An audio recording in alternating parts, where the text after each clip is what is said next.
मलिका कौसार मरी में तेज हवाओं के साथ बर्फबारी का सिलसिला भी जारी है।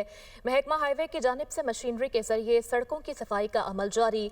फिसलन से बचाव के लिए सड़कों पर नमक का छिड़काव भी किया जा रहा है, जबकि जिला इंतजामिया ने 17 मील टोल प्लाजा से हर किस्म की ट्रैफिक का दाखिला बंद कर दिया है। मजीद क्या तफसीलात इस खबर से मुताल्लिक जान लेते हैं अपने नुमाइंदे सरदार इकबाल से। बताइएगा इकबाल। रात को शुरू होने वाला बर्फबारी का सिलसिला ताहाल जारी है। इस वक्त तक बल्कि कौसार मरी में 1 फुट के करीब बाढ़ पड़ चुकी है। शदीद सर्दी के बावजूद बल्कि कौसार मरी में आई हुए इस मौसम से भरपूर तरीके से लुत्फानंदोज हो रहे हैं।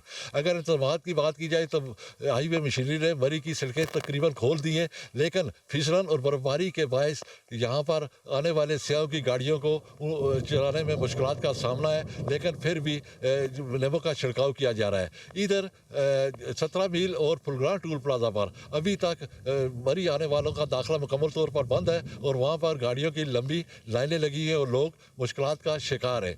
इधर रात गए बिजली का ब्रेक डाउन जो तवील सूरत अख्तियार कर चुका है, इस वक्त तक बिजली बहाल ना हो सकी और यहाँ पर लोगों को शदीद मुश्किलात का सामना करना पड़ रहा है। ताहम मरी आई हुए सयाबी इस मौसम से भरपूर तरीके से लुत्फानंदोज होने के लिए मार रोड और दीगर तफरीह मकामात पर पहुँचे हुए हैं। जी।